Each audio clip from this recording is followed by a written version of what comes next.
नमस्कार। मैं वीके शास्त्री अपने चैनल के माध्यम से आप सभी दर्शकों का बहुत बहुत स्वागत करता हूं।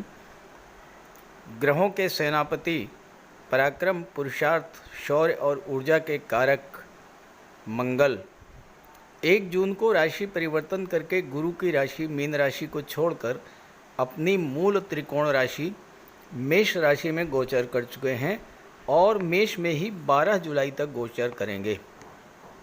मंगल का ये 42 दिन का गोचर मेष से मीन राशि के जातकों के जीवन में बहुत बड़ा परिवर्तन लाने वाला होगा। मंगल हमारे जीवन में पराक्रम, पुरुषार्थ और ऊर्जा के कारक होते हैं। कुंडली में मंगल अगर बली हों तो ऐसा जातक बेहद साहसी और निर्भीक होता है। ऐसा जातक किसी से ना तो डरता है ना दबता है। वहीं अगर कुंडली में मंगल कमज़ोर हो तो ऐसा जातक दब्बू प्रवृत्ति का होता है, शीघ्र घबरा जाने वाला होता है, उसके आत्मविश्वास में कमी होती है और निर्णय लेने की क्षमता में भी कमी आ जाती है। वर्तमान में मंगल स्वयं की राशि मेष राशि में अपनी मूल त्रिकोण राशि में गोचर करते हुए आपके लिए अत्यंत श्रेष्ठ फल प्रदान करने की स्थिति में हैं, लेकिन शनि की तीसरी दृष्टि से दृष्ट भी होंगे और ये अच्छी स्थिति नहीं होगी। कुछ राशियों को बेहद सावधान रहना होगा और कुछ राशियां ऐसी भी होंगी जो इस गोचर काल में बहुत कुछ बड़ा करने जा रही हैं। वैसे तो ये गोचर पूरे 42 दिन का होगा, लेकिन ज्योतिष शास्त्र का सिद्धांत है कि कोई भी ग्रह अपना पूरा फल तभी दे पाता है, अपना 100% तभी दे पाता है जब वो पूर्ण युवा हो। तो इस वीडियो में हम उन्हीं 9 दिनों के गोचर के प्रभाव पर चर्चा करेंगे जब मंगल का अंश बल 12 डिग्री से 18 डिग्री के बीच होगा और मंगल पूर्ण युवा होंगे। तो मेष राशि के जातकों को इन 9 दिनों में क्या क्या बड़ी उपलब्धियां हासिल होंगी और किन बातों को लेकर बेहद सावधान रहना होगा, इसी का विश्लेषण करेंगे इस वीडियो में। ये विश्लेषण आपकी चंद्र राशि के आधार पर किया जा रहा है और वीडियो के अंत में मैं आपको मंगल के उपाय भी बताऊंगा। तो देखिए, ये 18 जून की कुंडली आपके सामने है। 18 जून, और इसमें आप मंगल का अंश बल देखिए। मंगल का अंश बल है 12 डिग्री। देखिए, मेष राशि में है, 1 लिखा हुआ है, 1 का मतलब मेष राशि। मंगल मेष राशि में है और मंगल का अंश बल है 12 डिग्री और डेट है 18 जून। इसके बाद दूसरी कुंडली मैं आपको दिखाता हूँ। देखिए, ये दूसरी कुंडली है, ये है 26 जून की और 26 जून को देखिए मंगल का अंश बल 18 डिग्री है 26 जून को। तो इसका मतलब ये हुआ कि 18 जून से लेकर के और 26 जून के बीच 9 दिनों में मंगल का अंश बल 12 डिग्री से 18 डिग्री रहेगा और मंगल इन 9 दिनों में पूर्ण युवा होंगे। और जब पूर्ण युवा होंगे तो पूरा फल आपको प्रदान करेंगे। अपने कारक तत्वों से संबंधित 100% रिजल्ट आपको देंगे। तो आइए समझते हैं कि क्या क्या फल प्रदान करेंगे आपको। तो ये है मेष राशि के जातकों की कुंडली। मंगल आपके राशि के स्वामी हैं और आपके लग्न भाव में ही गोचर कर रहे हैं। यहाँ पर गोचर करते हुए मंगल की चौथी दृष्टि चौथे भाव पर, 7वीं दृष्टि 7वें भाव पर, 8वीं दृष्टि 8वें भाव पर पड़ेगी। मंगल 8वें भाव के स्वामी भी हैं और आपके लग्न में रोचक राजयोग का निर्माण कर रहे हैं। ये तो हैं ग्रह स्थितियाँ। मंगल का पिछला जो गोचर रहा 23 अप्रैल से 1 जून का, वो आपके लिए अच्छा नहीं था, क्योंकि आपकी कुंडली के 12वें भाव में मंगल राहु का अंगारक योग बना। हालांकि कुछ जातकों को इस अंगारक योग से बहुत लाभ भी हुआ होगा, बहुत से कार्य पूरे होंगे अचानक से, लेकिन ज़्यादातर लोगों को इससे कष्ट ही हुआ होगा, क्योंकि 12वां भाव खर्चों का होता है, कोर्ट कचहरी अस्पताल का होता है, 12वां भाव विदेश का भी होता है। और मंगल आपके लग्न के स्वामी होकर के 12वें भाव में गोचर कर रहे थे। लग्न भाव आपका व्यक्तित्व होता है, आपका स्वास्थ्य होता है। अंगारक योग का सबसे पहला प्रभाव आपकी मानसिक स्थिति पर पड़ा होगा। छोटी छोटी बातों को लेकर अचानक बहुत अधिक क्रोध आया होगा, लड़ाई झगड़े तनाव की स्थिति बन गई होगी। अंगारक योग के कारण स्वभाव में चिड़चिड़ापन, आत्मविश्वास में कमी, घबराहट, तनाव, हाइपर टेंशन, डिप्रेशन की स्थितियां बनी होंगी। लग्न भाव से आपके स्वास्थ्य का विचार किया जाता है और लग्न के स्वामी 12वें भाव में थे जो कि अस्पताल का और खर्चों का होता है, तो आपका स्वास्थ्य भी खराब हुआ होगा। हालांकि सबके साथ ऐसा नहीं हुआ होगा, लेकिन जिनकी भी कुंडली में मंगल या राहु खराब फल दे रहे थे उनके साथ ऐसा कुछ जरूर हुआ होगा।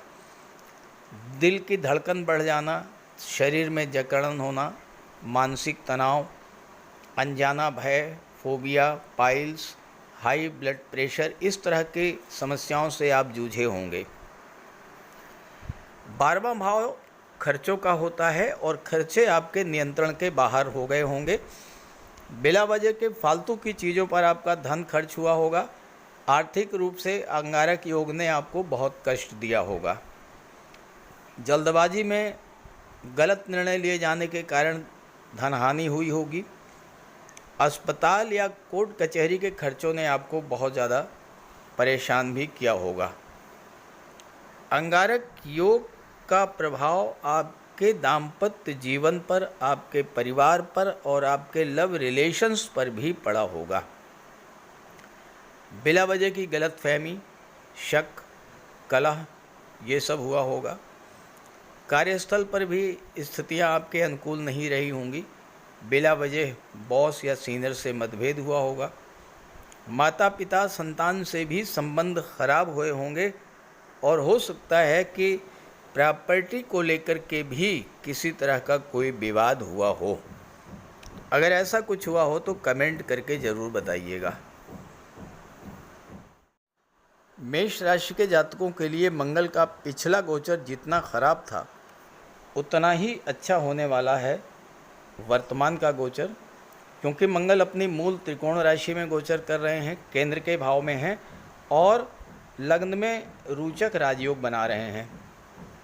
तो ये गोचर आपको बड़ी उपलब्धियां देने वाला है। आपके मन में जो एक अनजाना भय, एक नेगेटिविटी बनी हुई थी, वो सब समाप्त होगी। आपके भीतर एक नई ऊर्जा, नए उत्साह, नए उमंग का संचार होगा और आप कार्य क्षेत्र में विशेष सफलता प्राप्त करेंगे। अगर आप बेरोजगार हैं तो ये समय आपको रोजगार दिलाने वाला होगा। जो बिजनेसमैन हैं उनको लाभ के नए नए अवसर मिलेंगे। कारोबार में वृद्धि होगी, लाभ होगा। और मंगल के पिछले गोचर में अगर कोई धनहानि हुई थी, आपका कोई पैसा डूबा था, तो वो भी रिकवर होगा। मंगल का प्रभाव आपके व्यक्तित्व पर होगा, तो कुछ बातों को लेकर आपको सावधान भी रहना होगा। चूँकि शनि की दृष्टि भी मंगल पर पड़ रही है, क्रोध, अहंकार, उग्रता और जल्दबाजी की प्रवृत्ति पर रोक लगाना होगा, इससे बचना होगा। वाणी पर संयम रखें, जल्दबाजी में कोई निर्णय न लें, क्योंकि शनि की दृष्टि विच्छेदात्मक होती है और लग्न है आपका स्वास्थ्य, तो स्वास्थ्य का विशेष ध्यान रखने की आवश्यकता है। खास करके जो लोग ओल्ड एज के हैं या जो आर्थराइटिस, जॉइंट पेन या हार्ट प्रॉब्लम से पीड़ित हैं, उन्हें विशेष सावधान रहना होगा।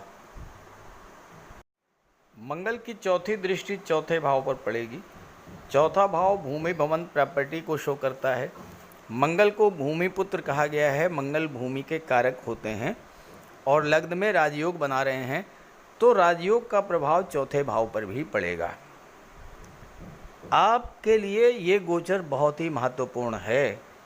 खास करके अगर आपकी भूमि भवन संबंधी कोई पुरानी इच्छा है तो वो इच्छा इस समय पूरी होगी। मंगल का ये गोचर आपकी अचल संपत्ति में वृद्धि करेगा। मंगल चूंकि अष्टम भाव के भी स्वामी हैं, तो गुप्त धन की भी प्राप्त होने का योग है। साथ ही साथ जो लोग रियल एस्टेट से जुड़े हुए हैं, भूमि संबंधित कोई भी कार्य कर रहे हैं, उनके लिए ये समय बहुत अच्छा रहेगा। और इसके अलावा जो लोग राजनीति से जुड़े हुए हैं, उनके लिए भी ये मंगल का गोचर उनको बहुत अच्छा सफलता देने वाला होगा। हालांकि शनि का भी प्रभाव रहेगा, तो परिवार के सदस्यों के बीच मतभेद की संभावना बनती है। मंगल के पिछले गोचर के दौरान अगर आपके साथ आपके मित्रों रिश्तेदारों द्वारा कोई चीटिंग धोखाधड़ी की गई थी, उसका भी समाधान निकलेगा। प्रॉपर्टी को लेकर कोई विवाद था, उसका भी समाधान होगा। नए मित्र मिलेंगे, अच्छे मित्र मिलेंगे, सहयोगी मित्र मिलेंगे। फिर भी माता का स्वास्थ्य खराब हो सकता है, ध्यान रखिएगा। परिवार में संबंधों को विशेष महत्व देना होगा। प्रॉपर्टी की दृष्टि से ये समय बहुत अच्छा रहेगा। कोई प्रॉपर्टी इस समय आप खरीद सकते हैं जो काफ़ी लंबे समय से आप खरीदना चाहते थे। मंगल की 7वीं दृष्टि आपकी कुंडली के 7वें भाव पर पड़ेगी। 7वां भाव होता है आपका दाम्पत्य सुख, विवाह, व्यापार, साझेदारी, पार्टनरशिप, कानूनी अनुबंध, आपकी डेली इनकम और आपकी सोशल इमेज। मंगल रोचक राजयोग बना रहे हैं और रोचक राजयोग का प्रभाव 7वें भाव पर पड़ेगा, तो आपकी एक्टिविटी को बढ़ा देंगे। आप व्यापार को लेकर बहुत अधिक सक्रिय होंगे। नए उत्साह, नई उमंग के साथ आप आगे बढ़ेंगे। यहाँ पर मंगल आपको कुछ नए अनुभव भी करा देंगे, कुछ सकारात्मक, कुछ नकारात्मक। सबसे बड़ी बात कि अंगारक योग के कारण आपका जो नुकसान हुआ था, आपके साथ जो चीटिंग हुई, जो धोखाधड़ी हुई, धन हानि हुई, उन सब का निराकरण होगा इस समय। जीवन साथी के साथ या जीवन साथी के नाम से कोई व्यापार अगर आप शुरू करना चाहते हैं, उसके लिए बहुत अच्छा समय है। पार्टनरशिप में भी आप बहुत अच्छे तरीके से व्यापार शुरू कर सकते हैं। लेकिन शनि का प्रभाव है और मंगल क्रोध और उग्रता के कारक हैं, तो ध्यान रहे कि आपको अपने जीवन साथी, बिजनेस पार्टनर के साथ विवाद नहीं करना है। आपको धैर्य के साथ, शांति के साथ अपने जीवन साथी या बिजनेस पार्टनर की बात को सुनना होगा, समझना होगा। धन से ज़्यादा संबंधों को महत्व देना होगा। हर मामले में आपको समझौता करके चलना होगा। साथ ही साथ जीवन साथी के स्वास्थ्य का ध्यान रखें। प्रेम पूर्वक संबंधों का निर्वहन करेंगे तो कोई समस्या नहीं होगी और मंगल आपको बहुत शुभ फल प्रदान करेंगे। मंगल की दृष्टि 8वें भाव पर पड़ेगी और 8वां भाव जो है ये दुखों का, कष्टों का, परिवर्तन का, रुकावटों का, विघ्न बाधाओं का, रोगों का होता है, कष्टों का होता है, आकस्मिक घटनाओं का होता है। मंगल की दृष्टि पड़ने से पिछले समय से जो परेशानियां आपके जीवन में चल रही थीं, उन समस्याओं का अंत होना शुरू हो जाएगा और आप नए सिरे से जीवन में एक परिवर्तन महसूस करेंगे। 8वां भाव परिवर्तन का होता है और इस समय आप अपने करियर, कार्य क्षेत्र में कोई परिवर्तन करना चाहेंगे तो मंगल आपकी मदद करेंगे। मंगल भूमि के कारक हैं। 8वां भाव जो है ये रियल एस्टेट को शो करता है, भूमि से नीचे के पदार्थों को शो करता है। तो जो जातक रियल एस्टेट से जुड़े हैं, ज़मीन का काम करते हैं, प्रॉपर्टी डीलिंग का काम करते हैं, प्लाटिंग का काम करते हैं, उनके लिए तो बहुत ही अच्छा है ये मंगल का गोचर। जो रिसर्च से जुड़े हैं, जो मेडिकल फील्ड से जुड़े हुए हैं, जो लोग इंश्योरेंस के क्षेत्र से जुड़े हुए हैं, मार्केटिंग के क्षेत्र से जुड़े हुए हैं, ऐसे सभी जातकों के लिए मंगल बहुत अच्छा करेंगे। साथ ही साथ जो ऑटोमोबाइल्स के क्षेत्र से, ट्रांसपोर्ट, टूरिज़्म के क्षेत्र से जुड़े हैं, जो लोग chemical products, rubber, scrap, medicines के क्षेत्र से जुड़े हैं, मेडिकल और सर्जरी के क्षेत्र से जुड़े हैं, ऐसे जातकों के लिए भी मंगल बहुत अच्छा फल प्रदान करेंगे। हाँ, ये ज़रूर है कि आपको स्वास्थ्य का विशेष ध्यान रखना होगा और वाहन चलाते समय विशेष सावधानी बरतनी होगी। साथ ही साथ 18 जून से 26 जून के बीच मंगल का उपाय ज़रूर कीजिएगा ताकि आपको इसका विशेष लाभ मिल सके। मंगल का सबसे बड़ा उपाय है बजरंगबली की उपासना करना। आप बजरंगबली की उपासना कीजिए, बजरंगबली के मंदिर में जाइए, उनके चरणों का सिंदूर अपने मस्तक पर धारण कीजिए। साथ ही साथ हनुमान चालीसा का पाठ कीजिए, बजरंग बाण का पाठ कीजिए। मंगलवार के दिन अगर आप व्रत रख सकें तो मंगलवार का व्रत रखिए। साथ ही साथ हनुमान जी को चोला चढ़ाइए। मंगलवार के दिन स्नान करने के जल में लाल चंदन या लाल पुष्प डालकर स्नान करें। स्नान करने के बाद लाल रंग के वस्त्र धारण करें। अगर नहीं कर सकते हैं लाल रंग के वस्त्र धारण, तो कम से कम एक लाल रुमाल अपनी जेब में जरूर रखें। मंगलवार के दिन मंदिर में जाएं, बजरंगबली के लड्डू का भोग लगाएं और गरीबों में बांट दें। घर की दक्षिण पश्चिम दीवार पर उड़ते हुए हनुमान जी का चित्र लगाएं। साथ ही साथ गरीबों में लाल वस्त्र, मसूर, गुड़, लाल चंदन, मिठाई, लड्डू, बताशे, रेवड़ी ये सब बांटिए। मस्तक पर लाल चंदन का टीका लगाएं या हनुमान जी के चरणों का सिंदूर लगाएं। मंगलवार के दिन बंदरों को गुड़ और चना खिलाएं। बहते हुए जल में लाल पुष्प, तिल या गुड़ प्रवाहित करें और जेब में एक तांबे का सिक्का रखें। साथ ही साथ अगर आप मंगल के ये उपाय कर लेते हैं तो राहु भी नियंत्रित हो जाएंगे और शनि भी नियंत्रित हो जाएंगे, क्योंकि बजरंग बली की उपासना करने से राहु, मंगल और शनिदेव तीनों का ही उपाय हो जाता है। इसके अलावा एक चांदी की छोटी सी ठोस गोली चाहे आप जेब में रखें या चेन में पहन लें या ब्रेसलेट में लगा लें। अपने बैग में मोरपंख रखें और घर में भी मोरपंख लगा लें। मेन डोर पर, कार्यस्थल पर भी मोरपंख रखें, तो इससे राहु आपको परेशान नहीं कर पाएंगे।